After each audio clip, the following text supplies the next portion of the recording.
kakek moyang yang akan melahirkan Mesias dan menjadi terbukti ketika Yesus juga lahir dari suku Yehuda sebagai keturunan Raja Daud. Lalu Boas mengambil Rut dan perempuan itu menjadi istrinya dan dihampirilah dia. Maka atas karunia Tuhan perempuan itu mengandung lalu melahirkan seorang anak laki-laki. Sebab itu perempuan-perempuan berkata kepada Naomi, terpujilah Tuhan yang telah rela menolong engkau pada hari ini dengan seorang penebus. Termasyurlah kiranya nama anak itu di Israel, dan dialah yang akan menyegarkan jiwamu dan memelihara engkau pada waktu rambutmu telah putih, sebab menantumu yang mengasihi engkau telah melahirkannya perempuan yang lebih berharga bagimu dan 7 anak laki-laki. Dan Naomi mengambil anak itu serta meletakkan pada pangkuannya dan dialah yang mengasuhnya. Sebab aku menyertai engkau. Janganlah bimbang, sebab aku ini Allahmu. Aku akan meneguhkan, bahkan akan menolong engkau. Aku akan memegang engkau dengan tangan kananku yang membawa kemenangan. Edukasi rohani. Rut itu adalah simbol dari bangsa-bangsa bukan Yahudi atau Goyim. Dan kita akan mempelajari bagaimana kaitannya dengan keselamatan melalui Israel. Jadi bangsa-bangsa lain yang disimbolkan dengan Rut dan bagaimana mengenai keselamatan bangsa-bangsa melalui Israel. Nah, saudara-saudara, setiap kita membahas satu kitab akan dengan naskah-naskah kuno yang memuat manuskrip kitab suci. Jadi seperti yang sering saya sampaikan bahwa naskah terkuno dari kitab Tanakh atau Perjanjian Lama kalau dalam bahasa orang Kristen itu paling tua berasal dari abad 10 setelah Masehi. Tetapi dengan ditemukannya naskah-naskah Laut Mati, kita memiliki naskah kuno yang berusia lebih dari 1000 tahun dari abad ke-10, sehingga sampai hari ini naskahnya berusia 2000 tahun lebih ya. Ini salah satu contoh temuan dari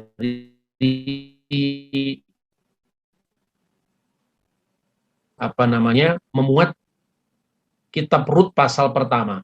Jadi ditemukan di gua keempat, Khi itu kodenya Qumran, dan 104 itu adalah kode naskahnya.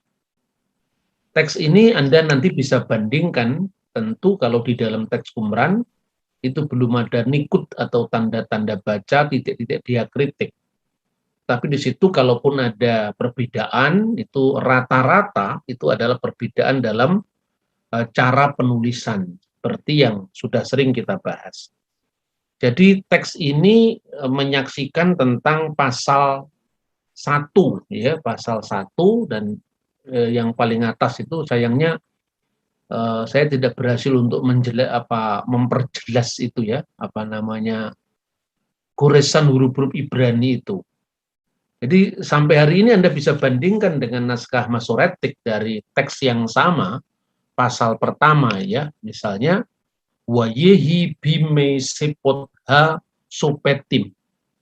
Pada zaman memerintahnya para hakim, Wayehi ra'abba arets. Maka ada kelaparan di negeri itu. Wayeh seorang laki-laki meninggalkan pergi dari Bethlehem di wilayah Yudea, lagur bis Moab. Lalu dia menuju ke tanah Moab ya. Dia Wiisto bersama istrinya Ushani Banab dan bersama kedua anaknya. Anda perhatikan ini dalam naskah Qumran, naskah Masoretik itu tidak ada perbedaan. Lalu ada satu contoh lagi, itu adalah naskah yang ditemukan di Qumran juga, gua kedua. Khi itu kode Qumran, ya 16 itu kode naskahnya, atau kadang-kadang disebut dengan 2 Khi Rut Alef. Jadi 2 maksudnya di gua kedua Qumran, kitabnya kitab Rut, dan itu naskahnya naskah Alef. Berarti ada naskah Bet, artinya ada naskah yang perbandingannya, karena tidak hanya satu ditemukan naskah itu. Nah, saudara-saudara bisa melihat goresan dari huruf yang paling atas, ya, karena ini naskah ini ada kerusakan, ya. Kemudian bisa dibandingkan dengan huruf yang saya beri tanda merah itu.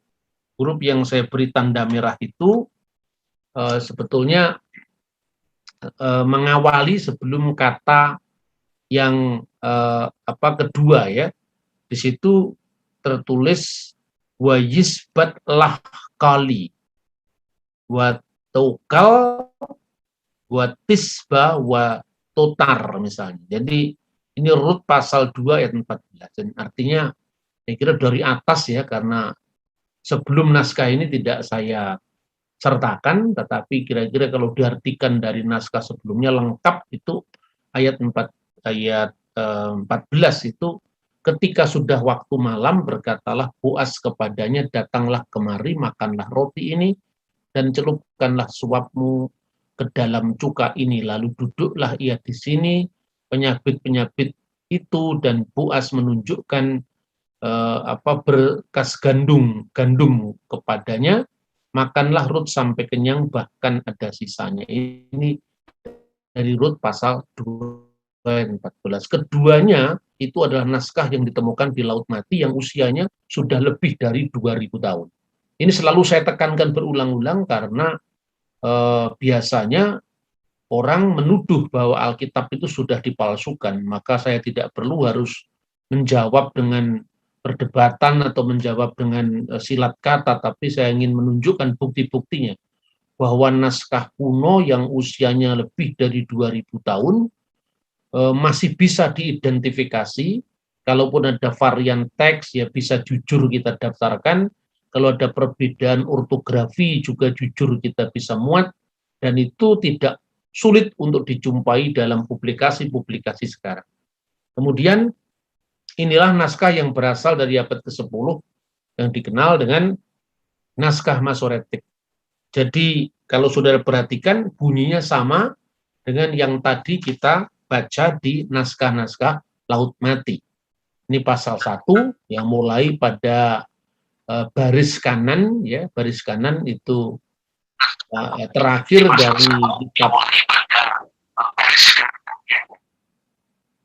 terakhir dari kitab Hakim-Hakim, dan kemudian itu masuk dalam Megilat Rut, ya, gulungan kitab Rut.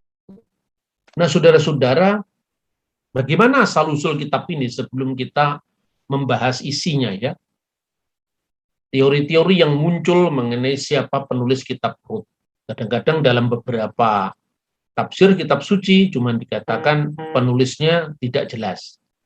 Tetapi kalau kita lihat dari zamannya, tidak setidak jelas dan apapun dalam konteks kitab suci yang usianya ribuan tahun dan zamannya itu berasal dari pertengahan abad ke-11 sebelum Masehi. Kira-kira seperti itu. Jadi ini pasca Musa ketika pada masa Hakim-Hakim, sebelum Israel menjadi kerajaan. Ya, setidak pasti apapun untuk ukuran naskah kuno itu pasti. Ya, setidak pasti apapun dalam anggapan orang modern untuk ukuran naskah kuno itu lebih pasti. Karena terlalu banyak manuskrip pembanding, dan kalaupun ada perbedaan dalam konteks misalnya penafsiran para teolog, itu kan sebetulnya bisa diuraikan metodologinya, terus kemudian asumsi-asumsi yang diambil dari data-data atau naskah-naskah yang dimasalahkan. Dari sudut metodologinya itu apakah ilmu kritik salinan saja atau kritik bentuk, itu kan bisa. Dalam Kristen itu bisa dibahas dengan fair. Jadi artinya kita tidak bisa mengukur otentisitas kitab suci dalam ukuran naskah yang baru muncul, misalnya tulisan dari naskah Majapahit dari abad ke-15 atau naskah Sriwijaya abad ke-7 tentu tidak seperti itu. Jadi kalau naskah dari abad ke-7 saja misalnya Prasasti Kedukan Bukit itu bisa mengandung saling silang tafsir, apalagi naskah yang berasal dari abad 11 sebelum Masehi. Nah, beberapa pendapat bahwa buku ini disusun sebagai permintaan maaf atas kedudukan Raja Daud selama masa hidup Daud, ya. Dan mungkin Nathan, ya, dihubungkan dengan Nathan. Itu kan spekulasi-spekulasi dari para teolog. Ada pendapat lain yang memandang buku ini sebuah polemik pro Daud yang disusun pada masa pemerintahan Daud. Pemerintahan Salomo yang panjang dan relatif memberikan konteks yang ideal bagi pengembangan budaya termasuk sastra, yang di sini merupakan salah satu mekarnya sastra itu yang paling mungkin untuk bagaimana penulisan kitab ini, katanya seperti itu. Kitab Rut memiliki kemiripan yang lebih dekat dengan apa yang disebut narasi Yahwist. Ini bagi ahli-ahli perjanjian lama yang menganut teori sumber. Ya, sekalipun dalam hal ini saya tidak menganutnya. Tentang peristiwa dan kisah-kisah dalam 1-2 Samuel, ketimbang kisah-kisah dalam 1-2 Tawarik dan kitab Ester. Ada banyak sekali pandangan. Dan ini dalam kekristenan bebas-bebas saja. Serangkaian frasa yang menyerupai ekspresi yang ditemukan dalam literatur Israel sebelum masa Elisa dan menafsirkan dugaan adanya pengaruh bahasa Aram sebagai bukti dialek Ibrani di wilayah Israel Utara. Jadi artinya setelah perpecahan kerajaan Israel. Ada yang menyarankan bahwa kitab ini mungkin disusun di Israel Utara pada abad 9 sebelum Masehi. Namun tidak dijelaskan mengapa kisah indah tentang asal-usul Daud begitu penting bagi seorang penulis yang tinggal di wilayah Israel Utara. Sebab wilayah utara setelah perpecahan dengan wilayah selatan, itu dia tidak bisa menemukan legitimasi dari kekuasaan kerajaan Yerobeam karena bukan keturunan Daud. Lalu kenapa kitab ini diusulkan ditulis di wilayah utara, sementara justru wilayah utara itu justru menghindar dari identifikasi para penguasanya dari Daud, karena itu bukan keturunan Daud, itu adalah orang kepercayaan Salomo. Tetapi kalau Israel kalau Yehuda yang di sebelah selatan, tentu itu pasti ada pengagungan terhadap Raja Daud. Tapi apapun yang kita bahas ini sesungguhnya kebebasan dalam taraf yang cukup tinggi itu telah diterapkan bagi telaah kitab suci yang mungkin tidak pernah diterapkan kepada kitab suci manapun selain Alkitab. Jadi ini yang harus saya tekankan berulang-ulang, karena tentu tidak bisa membandingkan misalnya naskah yang begitu beragam, mulai dari kira-kira zamannya Musa, ya ada yang memberikan penanggalan untuk kira-kira abad ke-14 sebelum Masehi, ada yang memberikan penanggalan abad 13 sebelum Masehi, sampai abad pertama Masehi, yang terakhir yaitu ketika Rasul Yohanes menulis surat-suratnya dan kitab Wahyu dan Injil Yohanes. Lalu pandangan dari orang Yahudi secara khusus yang tercermin dalam Talmud, kalau kita bandingkan dengan sistematika Kristen, jadi Alkitab kita ini mengikuti Septuaginta dan Vulgata, sekalipun naskahnya naskah Ibrani, tetapi kita mengikuti sistematik dari Septuaginta yang meletakkan kitab Rut setelah kitab Hakim-Hakim. Karena memang urutan historis kronologisnya seperti itu. Tetapi di dalam urutan Yahudi, ya, yang kita teruskan juga lewat terbitan Alkitab Perjanjian Lama Ibrani Indonesia yang diterbit oleh LAI. Jadi kalau saudara membaca Alkitab hanya bahasa Indonesia, itu kita mengikuti urutan Septuaginta yang lazim, karena itu urutan berdasarkan kronologi. Sementara kalau kita membaca Alkitab Ibrani Indonesia yang diterbitkan oleh LAI, itu kita mengikuti urutan Ibrani, urutan non Ibrani. Nah, itu saya ingin kutipkan sebuah informasi dari kitab Talmud, ya khususnya traktat Baba Batra 14. Baraita melanjutkan urutan Ketuvim adalah Rut dan Mazmur, Ayub dan Amsal, Pengkhotbah, Kidung Agung dan Ratapan, Daniel dan Gulungan Ester, dan Esra dan Tawarik. Lalu Gemara bertanya, dan menurut orang yang mengatakan Ayub hidup di zaman Musa, karena ada perbedaan pendapat, ada yang mengatakan Ayub itu hidup di zaman Abraham, dan ada yang mengatakan Ayub itu hidup pada zaman Musa. Biarkan kitab Ayub mendahului yang lain. Gemara menjawab, kami tidak memulai dengan kitab yang mengisahkan penderitaan, katanya, yaitu tidak tepat untuk memulai Ketuvim dengan sebuah kitab yang membahas begitu luas tentang penderitaan. Gemara bertanya lagi, tetapi kitab Rut yang dengannya Ketuvim itu dibuka juga menulis tentang penderitaan karena menguraikan tragedi yang menimpa keluarga Elimelek. Lalu Gemara menjawab, ini penderitaan yang memiliki harapan masa depan dan akan penebusan. Tetapi seperti dikatakan oleh Rabbi Yohanan, mengapa dinamakannya Rut, dieja Resvavta, karena dari dia telah lahir Daud dengan kepuasan, dengan rasa puas, dan akar kata Resvave yang Maha Kudus, kiranya terpujilah dia dengan nyanyian dan pujian. Jadi di dalam traktat ini dikaitkan bahwa penulis dari kitab Rut itu adalah Samuel, Nabi Samuel, dan memang Nabi Samuel hidup pada masa akhir dari zaman hakim-hakim. Lalu kita lihat juga bagaimana komentar dalam tafsir para rabi mengenai kisah yang dicatat di dalam kitab Rut. Biasanya kalau tafsiran Kristiani, teks ini dikaitkan dengan, seperti saya katakan tadi, bagaimana orang-orang Goyim, orang-orang non-Yahudi, karena Rut itu berasal dari Moab, ya, tetapi akhirnya dia mengikuti mertuanya ketika bapak mertuanya meninggal, kedua anak laki-lakinya meninggal, ya. Kemudian dia tetap mengikuti Naomi, ya, ibu mertuanya, karena dia mengikrarkan bahwa bangsamu menjadi bangsaku dan Allah yang kamu sembah juga akan menjadi Allah yang kusembah. Nah, ini dalam iman Kristen dipahami bagaimana sebagai gambaran bagaimana orang Goyim, orang-orang di luar Israel, mengalami kesadaran dari petunjuk ilahi untuk mengikuti Allah yang benar yang disembah oleh orang Israel.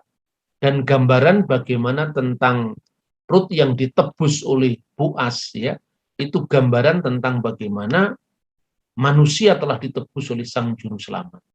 Nah, tentu kita tidak hanya menafsirkan secara alegoris, tapi kita juga bisa melihat bagaimana kitab Rut itu dipahami secara sastra, dan juga penyelenggaraan hukum pada zamannya itu sangat penting sekali. Jadi tidak hanya cukup bagaimana kita memahami ini dari aspek teologis semata-mata, tetapi out of context kemudian kita menafsirkan, bukan seperti itu, tapi harus ada dukungan bagaimana kitab Rut ini memiliki background sejarah, memiliki background hukum, memiliki background misalnya tentang, kalau hukum itu tentang bagaimana perkawinan levirat, ya, perkawinan levirat itu ketika seorang istri kemudian ditinggal mati suaminya, maka adik dari suaminya itu mengawini istrinya, mengawini istri kakaknya. Karena apa?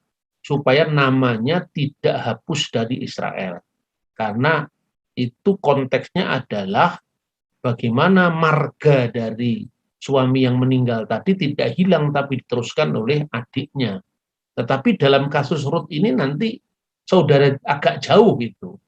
Tapi di situ Tuhan menentukan bahwa Boaz yang menjadi penebus dari Rut ini, ya. Dan itu pun Itu pun atas saran dari Naomi. Nah, saudara-saudara, memang tidak selalu mudah bagaimana kita memahami teks-teks yang berasal dari zaman yang sudah sangat panjang, tetapi melalui pendekatan yang lebih holistik secara khusus adalah tentang fakta-fakta sosial, bahasa asli, dan barulah kemudian kita masuk dalam pembahasan teologis. Jadi kalau di Kristen maknanya seperti itu, tapi kalau di Yudaisme itu hanya dimaknai sebagai gambaran tentang keagungan cinta kasih. Nah, tapi bagaimanapun kita tetap bisa membandingkan antara keduanya ya. Yang pertama, ini tafsiran para rabi yang saya kutip di sini. Boaz dari Yehuda memberkati Rut karena kebaikannya yang luar biasa baik kepada Naomi dari Yehuda maupun kepada rakyat Yehuda itu sendiri. Dikutip misalnya dari Rut pasal 3 ayat 10. Lalu kata Boaz kepadanya, diberkatilah kiranya engkau oleh Tuhan, ya anakku, sekarang kau menunjukkan kasihmu yang nyata lagi daripada yang pertama kali, karena engkau tidak mengejar orang-orang muda, baik yang miskin maupun yang kaya. Lalu komentar Rabi Rasi, seorang rabi yang hidup pada masa abad pertengahan, meninggal tahun 1105, mengenai tindakan kebaikan yang pertama. Tindakan kebaikan yang pertama itu ketika Rut kemudian bergabung dengan para penyabit itu di ladangnya Boaz. Dan itu digambarkan tentang bagaimana kegigihan dia dalam bekerja untuk Boaz itu. Dan yang disebut dengan kasih kebaikan yang kedua itu ketika atas saran Naomi, kemudian Rut itu melakukan tindakan yang secara budaya dianggap sebagai ukuran penghormatan yang luar biasa ketika Boaz ada di pengirikan dan kemudian dia membukakan selimut dari tempat istirahatnya. Ketika dia ketahui itu adalah Rut, maka disitulah yang dianggap sebagai kebaikan yang kesopanan yang luar biasa, dan itu ditutup dengan kata-kata karena semua orang Yehuda tahu bahwa Rut adalah seorang wanita yang baik-baik. Jangan sampai nanti ungkapan itu diartikan bahwa ini adalah tindakan seorang perempuan mendatangi laki-laki ya. Kita harus melihat itu dari konteks budaya pada zaman itu. Nah, komentar Rabi Rasi itu begini, yang kamu lakukan dengan ibu mertuamu itu kebaikan luar biasa, pengabdian dari Rut kepada Naomi ibu mertuanya setelah ditinggal mati Elimelek dan kedua anaknya, yang salah satu dari itu adalah suaminya dari Rut yang juga meninggal ketika di Moab. Kebaikan Rut seperti yang dicatat dalam kitab Rut itu oleh Boaz dalam tradisi Yahudi dilihat sebagai perbedaan yang mencolok dengan orang-orang Moab, tempat Rut itu berasal, dan Amon pada umumnya yang dalam Taurat dicatat karena kekurang-baikan mereka. Dalam tradisi Yahudi yang lain, misalnya di dalam Targum Yonatan misalnya, digambarkan ketika Abraham mengunjungi Ismail yang kemudian diterima oleh istrinya yang kurang hormat kepada mertuanya itu, kemudian Abraham menitip pesan kepada istrinya Ismail agar mengganti palang pintu rumahnya. Nah, ternyata Ismail tahu bahwa itu artinya dia harus mengganti istri. Makanya digambarkan dalam Targum itu istri Ismail adalah dua. Tapi ini gambaran-gambaran seperti ini tidak bernilai historis karena Targum Yonatan itu berasal dari abad ke-8 setelah Masehi. Jadi itu munculnya setelah zaman Islam. Sekalipun informasi-informasi lain dari Targum Yonatan dalam bahasa Aram ini tetap kita pertimbangkan karena sebagian yang lain itu adalah melestarikan tradisi tafsir yang lebih tua apabila itu dijumpai dalam teks-teks Yudaisme yang bisa ditemukan paralelnya dengan sejarah yang lebih tua. Nah, kemudian seperti dicatat dalam Ulangan pasal 23:5, karena orang-orang Amon dan Moab tidak menyambut kamu dengan roti dan air dalam perjalanan ketika kamu meninggalkan Mesir, karena orang-orang Moab menyewa Bileam bin Beor dari Petor yang di Aram Naharaim terhadap engkau untuk mengutukmu. Dan catatan Rasi tentang perjalanan Israel di jalan menuju dalam perjalanan eksodus itu ketika kamu berada dalam keadaan yang sangat lelah, tidak ditolongnya. Dan itulah yang menyebabkan kenapa sebetulnya dilarang orang menikah dengan orang Moab. Nah, tapi anehnya kisah Rut itu mengecualikan larangan orang-orang Yahudi untuk sebaiknya tidak menikah dengan orang Moab, orang Amon, karena mereka tidak berlaku ramah, tidak menyambut Bani Israel dengan roti dan air ketika mereka dalam perjalanan yang sangat melelahkan. Jadi ini luar biasa, cerita Rut ini mengecualikan larangan perkawinan campur beda suku, ya, beda suku yang dalam banyak tema-tema besar Alkitab itu dianggap tercela. Kemudian menurut Rut Rabbah, jadi itu semacam komentari dari kitab Rut dari tradisi para rabi, Rut adalah saudara perempuan Orpa dan keduanya adalah putri Eglon Raja Moab, sedangkan Eglon adalah putra dari Balak. Ini tradisi Yahudi, ya. Ini dipandang sebagai upah bagi Balak karena ia membangun mezbah di Eglon, karena ia bangkit dan mendengar nama Tuhan dari Ehud dan Kira. Rut Rabbah tidak mengatakan bahwa Rut pindah agama selama ia menikah dengan Mahlon, artinya suami yang pertama sebelum dia beristri oleh Boaz. Ini bertentangan dengan literatur rabi pada umumnya yang mengatakan Rut secara resmi berpindah agama Yahudi demi menikahi Mahlon, tetapi tidak sepenuhnya beriman sampai nantinya menikah yang kedua kalinya dengan Boaz. Jadi tafsir-tafsir ini menarik untuk dibaca, tetapi tentu harus dikritisi, ya, dalam konteks misalnya tentang tradisi pada masa itu, ya, apakah kira-kira istilah pindah agama itu bukan istilah Yahudi pada zaman kemudian setelah terjadinya aturan-aturan orang yang proselyt dalam agama Yahudi menurut halakah yang mereka tentukan, ataukah itu sudah ada pada abad ke-11 sebelum Masehi? Itu tentu pembahasan-pembahasan yang tidak mudah tetapi selalu menarik dan menantang kita. Jadi tafsiran ini sulit menjelaskan mengapa kredo Rut itu diucapkan sebelum perkawinannya dengan Boaz, ketika dia disuruh pulang, ya, dan saudaranya Orpah itu memang pamitan kepada Naomi, tetapi ketika Rut dia malah tidak mau pulang dan mengatakan janganlah kamu desak saya untuk saya pulang ke negeri saya, karena kemanapun kamu akan pergi, aku akan ikut, ya. Kemanapun kau berbaring, aku akan berbaring di situ. Bangsamulah bangsaku dan Allah yang kamu sembah adalah juga Allah yang kusembah. Jadi ini adalah kredonya dia sebelum dia menikah dengan Boaz. Jadi kalau dikatakan bahwa Rut pura-pura seolah-olah itu hanya menikah demi menikahi Mahlon, tentu itu dipertanyakan. Ini tafsiran-tafsiran yang tentu tidak tunggal karena banyak rabi-rabi lain yang memiliki penafsiran yang berbeda. Nah, kemudian kita lanjutkan bagaimana sekarang penafsiran Kristiani. Jadi dalam penafsiran Kristen, Rut itu sebagai simbol gereja atau goyim atau non-Yahudi. Seperti banyak tokoh Alkitab dalam Perjanjian Lama, Rut itu dilihat terutama sebagai tipe dari gereja Kristus, tipus eklesia. Ini seperti disebutkan oleh Santo Hippolytus, ya, Alkitis Hippolytus dari Roma, yang menafsirkan undangan yang diberikan oleh Boaz kepada Rut, yaitu makan roti dan mencelupkan sepotong anggur ke dalam anggur itu. Dan ini adalah terjemahan dari bahasa Yunani, saya kira.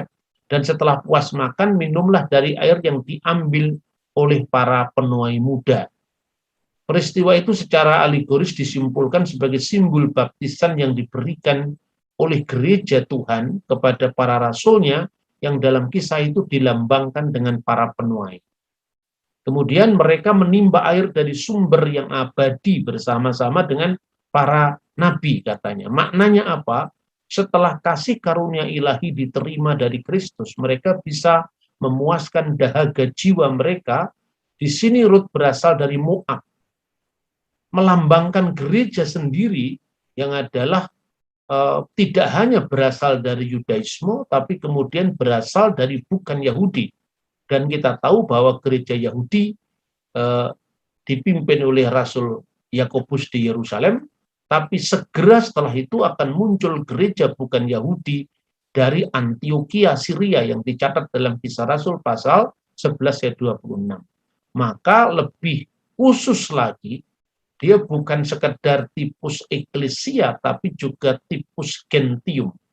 Jadi bukan sekedar simbol gereja, tetapi juga simbol bagi gereja-gereja bangsa-bangsa non-Yahudi yang bertobat ke dalam iman kepada Kristus.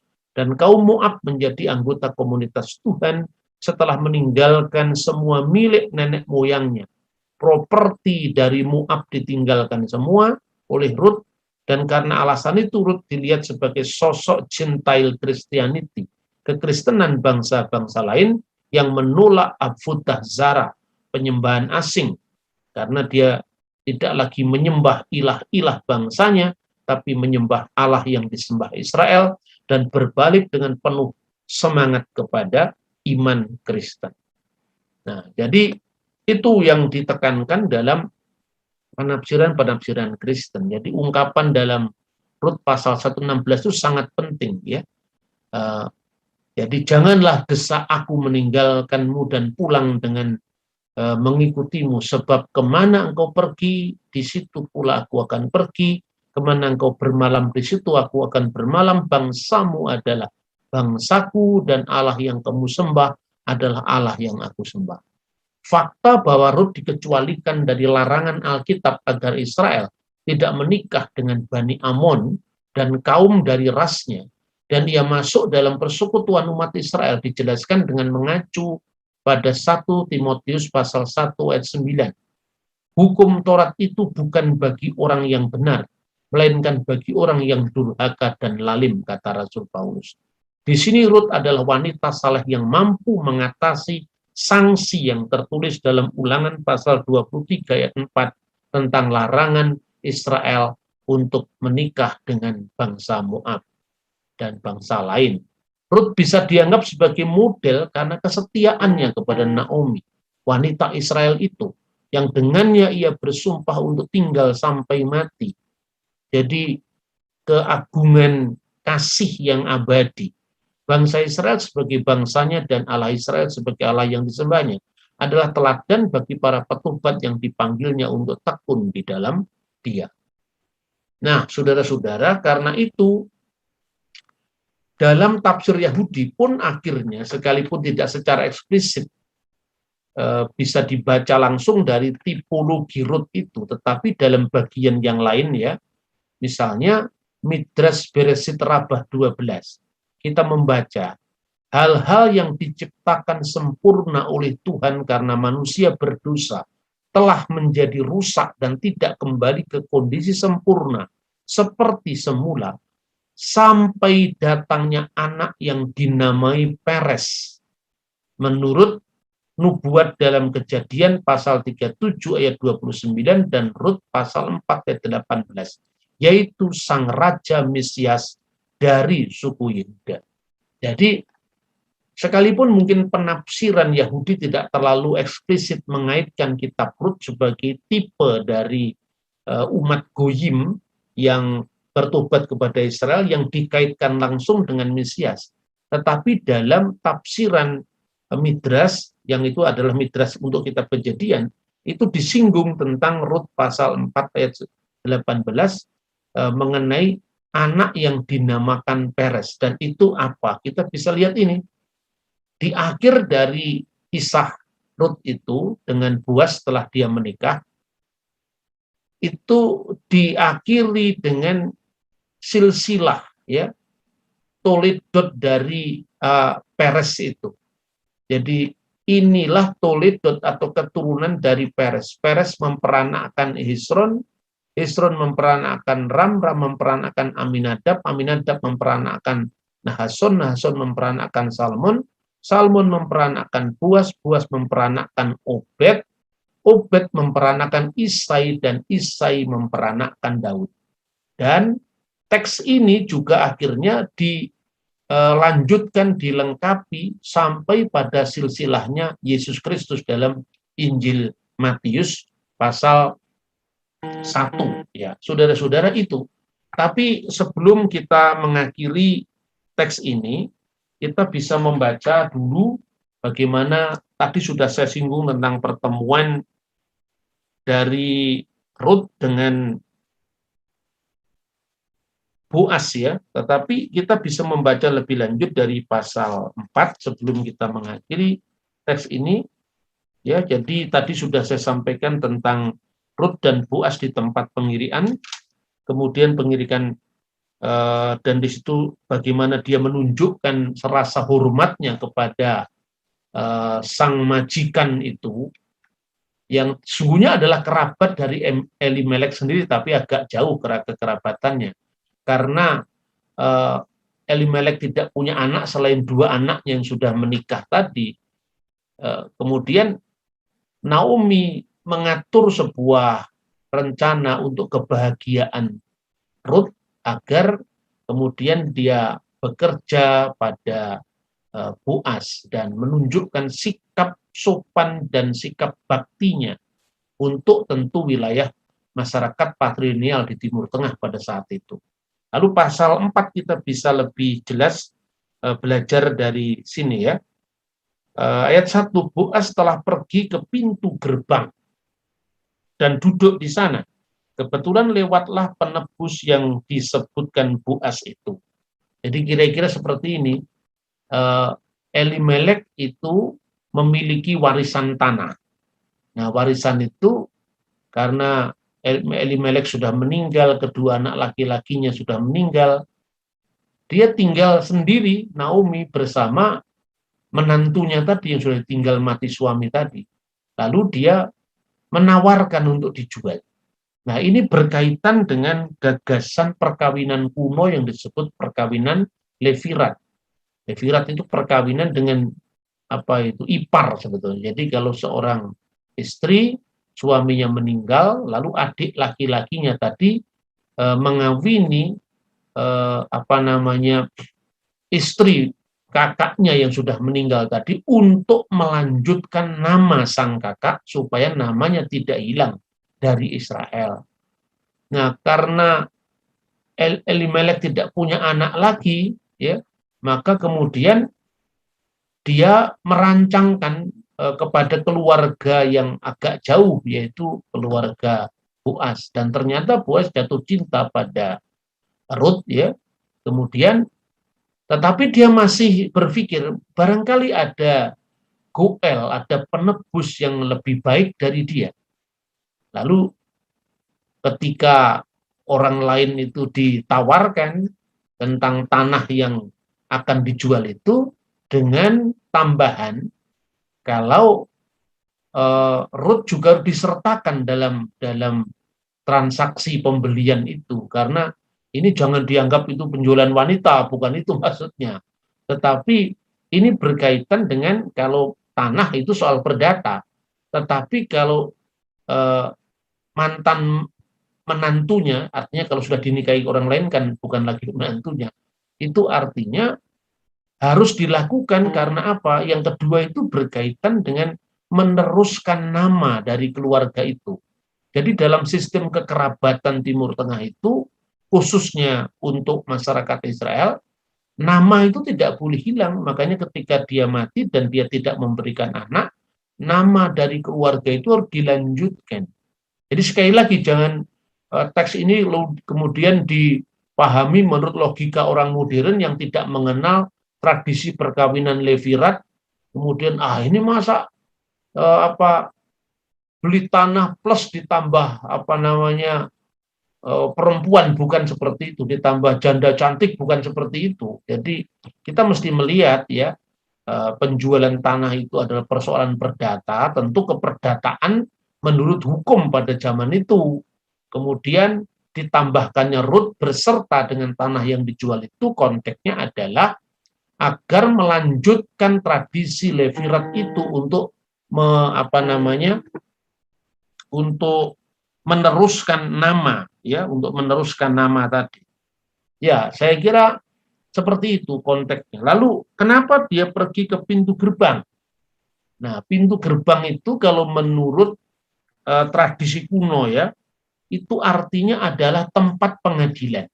Nah, tentu ketika bicara pengadilan juga jangan membayangkan itu adalah gedung yang sudah permanen seperti di zaman sekarang. Ya, pengadilan-pengadilan di Timur Tengah itu tidak sama dengan pengadilan Yunani. Jadi pada zaman Yunani kuno misalnya pengadilan itu dilakukan di apa namanya Areopagus misalnya, seperti kasusnya Paulus diadili itu Areopagus. Di situ ada pengacara, ada advokat lah, ada parakletos, advokat itu bahasa Yunaninya, yang membela, kemudian ada hakim yang menuduh, dan tempatnya itu ada di gedung. Itu budaya Yunani. Tapi dalam budaya Timur Tengah, pengadilan itu diselenggarakan bisanya di gerbang kota. Mengapa di gerbang kota? Logikanya apa? Ini praktek hukum zaman kuno. Di gerbang kota karena apa? Itu sebetulnya berkaitan dengan asas keterbukaan dalam mengadili sebuah kasus. Transparansi di dalam membuka kasus kepada rakyat yang banyak. Karena pada saat itu orang berkumpul biasanya di pintu gerbang. Makanya konteks ini adalah konteks masyarakat Israel kuno, dan ini misalnya masih bertahan di zaman Raja Daud, misalnya di dalam Mazmur ya. Mazmur 122 ayat 3. Yerusalem digambarkan sebagai Yerusalem yang didirikan sebagai kota yang bersambung rapat. Ya, disebutkan Yerusalem habinuyah keir sehu berahlah yafda. Ini konteksnya bukan sekedar bangunan yang sambung menyambung menjadi satu, gerbang-gerbang yang sambung menyambung menjadi satu. Tetapi setelah ayat 3 itu masih dilanjutkan oleh ayat 5. Kisamah yasefu kisot lemispat. Jadi di sanalah telah ditaruh kursi-kursi untuk pengadilan, lemispat. Ya. Jadi kursi untuk pengadilan. Jadi pengadilannya ditaruh di pintu-pintu gerbang tembok yang bersambung rapat tadi, kisot lebet David, yaitu kursi-kursi milik dari Bani Daud, dari keluarga Daud. Nah, kalau Anda belajar tentang pengadilan di Israel kuno, tentu berbeda dengan pengadilan di Yunani kuno, ya, seperti Areopagus atau Bukit Mars itu.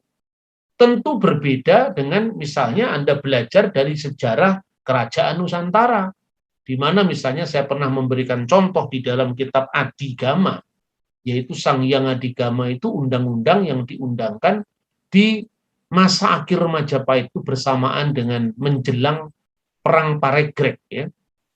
Ketika Laksamana Cengho datang ke Daton Wetan itu pada awal pemerintahan Wikramawardhana, dulu adalah mantan Ketua Mahkamah Agung Kerajaan Majapahit sekaligus menantunya Raja Hayam Wuruk. Pengadilan itu dilangsungkan di bawah pohon beringin di tengah kota. Kenapa seperti itu? Karena pohon beringin dalam masyarakat Nusantara kuno adalah simbol pengayoman. Maka hukum tidak hanya menjamin kepastian, tidak hanya menjamin keadilan, tetapi juga menjamin pengayoman dari negara. Nah, itulah yang ditekankan dalam simbol pohon beringin.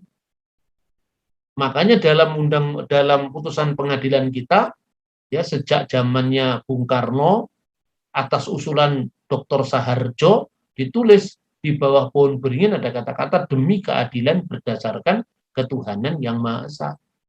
Ketika kita bicara tentang Boas ini dalam konteks pengadilan Israel kuno, kenapa dilakukan di pintu gerbang? Karena itu asas keterbukaan dalam mengadili. Jadi kalau misalnya raja atau yang memerintah pengadilan itu tidak adil, semua rakyat akan melihat bagaimana putusan itu keterbukaan, transparansi di dalam konteks putusan pengadilan.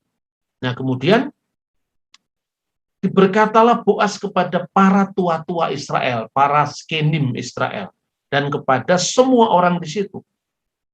kamulah pada hari ini menjadi saksi bahwa segala milik Elimelek dan segala milik Kilyon dan Mahlon, kedua anak laki-lakinya, aku beli di tangan Naomi. Juga Rut perempuan Moab itu, istri Mahlon, aku peroleh menjadi istriku untuk menegakkan nama yang telah mati itu di atas milik pusakanya. Kenapa ini terjadi? Karena sebelumnya itu ada penebus yang datang untuk membeli tanah itu, tapi begitu diinformasikan sekalian dengan Rut, dia tidak mau, karena aku ingin menegakkan namaku sendiri, aku tidak mau menegakkan nama mantan suaminya Rut itu.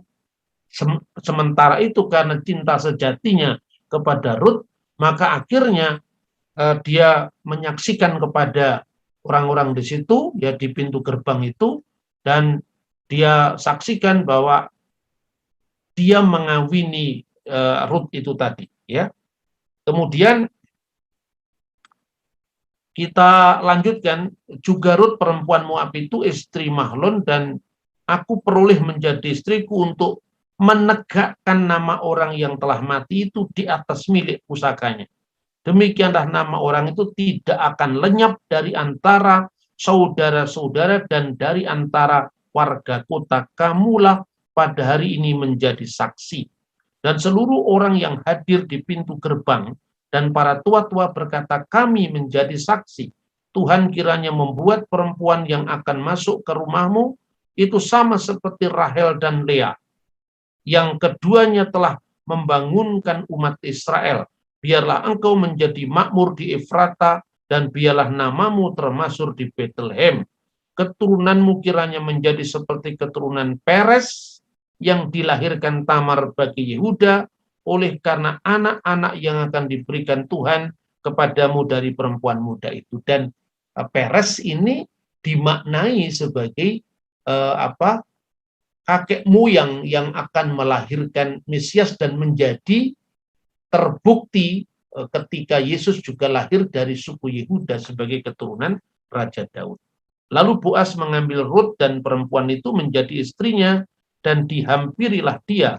Maka atas karunia Tuhan perempuan itu mengandung, lalu melahirkan seorang anak laki-laki. Sebab itu perempuan-perempuan berkata kepada Naomi, terpujilah Tuhan yang telah rela menolong engkau pada hari ini dengan seorang penebus. Termasyurlah kiranya nama anak itu di Israel, dan dialah yang akan menyegarkan jiwamu dan memelihara engkau pada waktu rambutmu telah putih, sebab menantumu yang mengasihi engkau telah melahirkannya perempuan yang lebih berharga bagimu dan 7 anak laki-laki. Dan Naomi mengambil anak itu serta meletakkan pada pangkuannya, dan dialah yang mengasuhnya. Nah, ingat kisah yang pernah saya sampaikan ketika membahas tentang Hagar dan Sarah. Bagaimana pola pengangkatan anak dalam tradisi kuno di Timur Tengah, termasuk undang-undang Hammurabi, undang-undang Lipit Ishtar, ya. Jadi sebetulnya ini merupakan sebuah penyempurnaan yang lebih baik daripada hukum yang dulu berlaku pada zaman Musa. Jadi berlaku pada zaman Abraham. Jadi dalam undang-undang Lipit Ishtar, Prasasti Nusi, undang-undang Hammurabi, itu harga perempuan itu sepertinya tidak setara dengan laki-laki. Jadi ada subordinasi gender sebetulnya. Gender perempuan di bawah laki-laki. Terbukti apa? Ketika perempuan sama sekali tidak bisa melahirkan anak bagi sang suami, perempuan itu dianggap seperti barang yang tidak berharga dalam undang-undang Timur Tengah kuno. Makanya sang suami tadi boleh menghampiri hambanya yang diusulkan oleh sang istri agar memperoleh anak dari hamba tadi. Dan syaratnya hamba itu harus melahirkan di rumah sang nyonya. Itu sebagai pembuktian bahwa itu benar-benar anak dari tuannya. Kemudian anak yang dilahirkan dari hubungan antara sang tuan dengan istrinya yang diberikan oleh nyonyanya tadi, artinya istri mudanya itu ada 2 pilihan. dia bisa tetap anak itu menjadi anak dari hambanya tadi, istri yang berasal dari hamba tadi, tetapi dia harus pergi dari rumah sang nyonya. Atau anak itu akan menjadi anak sang nyonya lewat upacara pengangkatan anak. Syaratnya apa? Dalam Undang-Undang Lipit Iftar bahwa anak itu ketika dilahirkan oleh sang hamba tadi, yang pertama menerima adalah sang nyonya, istri pertama tadi, lalu memangkunya pada pangkuannya, dan dia mengatakan, engkaulah anakku dan pada hari ini aku memperanakkan engkau. Dan saat itu anak sang hamba tadi statusnya menjadi anak sang nyonya. Kecuali apabila sang nyonya pada akhirnya memiliki anak, maka anak yang diadopsi dari hamba tadi tetap mendapat waris, tapi bagiannya separuh dari warisan anak yang dilahirkan oleh sang nyonya. Dan hak kesulungan tetap ada pada anak sang nyonya, bukan pada anak dari sang hamba. Itulah yang berlaku pada kasus Ismail.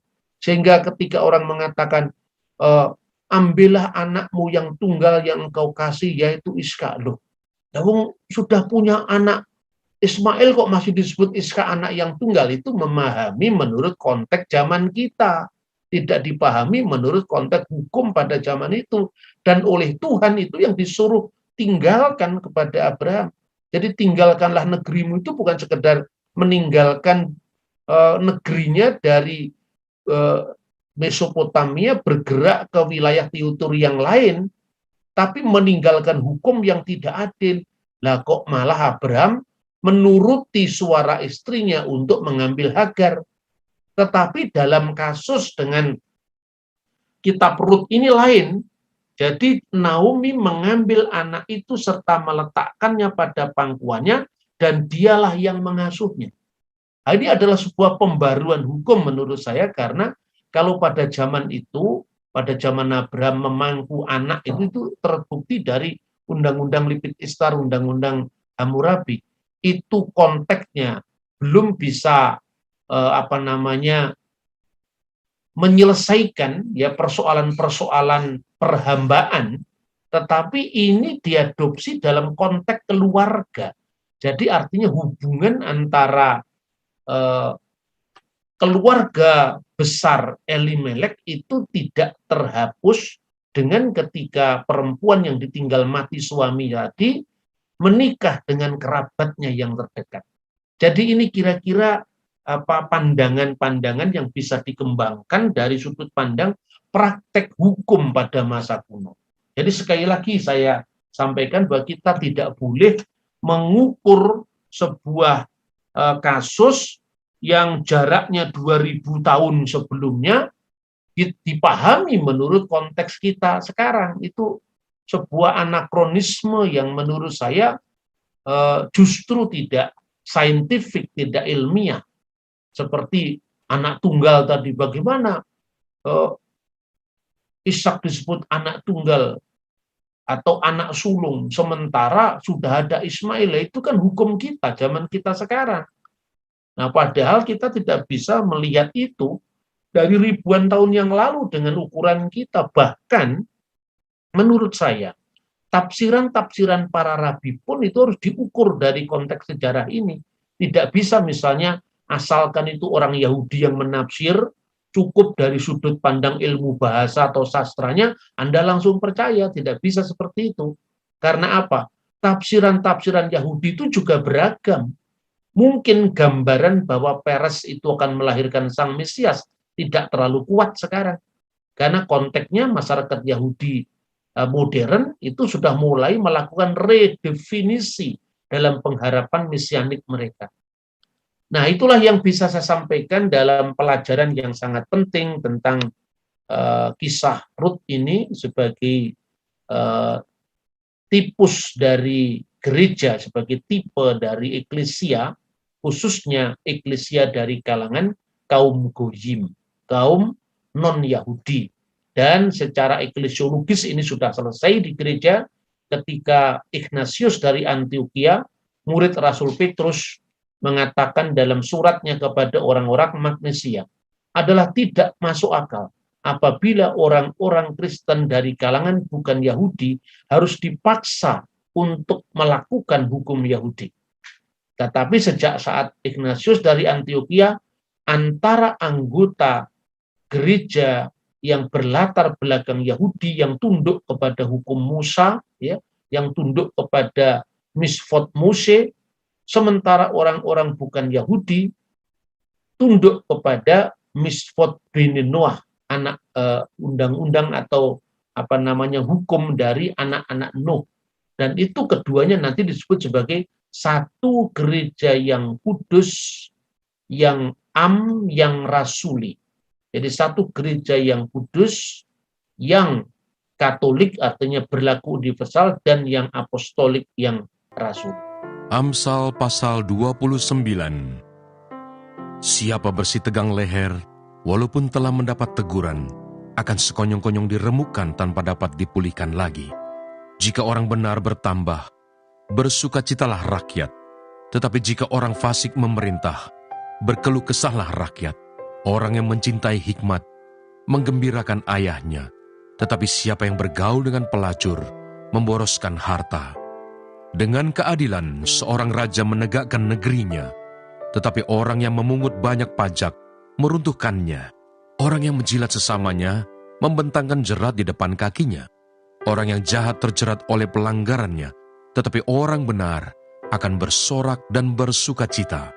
Orang benar mengetahui hak orang lemah, tetapi orang fasik tidak mengertinya. Pencemooh mengacaukan kota, tetapi orang bijak meredakan amarah. Jika orang bijak berperkara dengan orang bodoh ini mengamuk dan tertawa, sehingga tak ada ketenangan. Orang yang haus akan darah membenci orang saleh, tetapi orang yang jujur mencari keselamatannya. Orang bebal melampiaskan seluruh amarahnya, tetapi orang bijak akhirnya meredakannya. Kalau pemerintah memperhatikan kebohongan, semua pegawainya menjadi fasik. Si miskin dan si penindas bertemu, dan Tuhan membuat mata kedua orang itu bersinar. Raja yang menghakimi orang lemah dengan adil, tahtanya tetap kokoh untuk selama-lamanya. Tongkat dan teguran mendatangkan hikmat, tetapi anak yang dibiarkan mempermalukan ibunya. Jika orang fasik bertambah, bertambahlah pula pelanggaran, tetapi orang benar akan melihat keruntuhan mereka. Didiklah anakmu, maka ia akan memberikan ketentraman kepadamu dan mendatangkan sukacita kepadamu. Bila tidak ada wahyu, menjadi liarlah rakyat. Berbagailah orang yang berpegang pada hukum. Dengan kata-kata saja seorang hamba tidak dapat diajari, sebab walaupun ia mengerti, namun ia tidak mengindahkannya. Kau lihat orang yang cepat dengan kata-katanya. Harapan lebih banyak bagi orang bebal daripada bagi orang itu.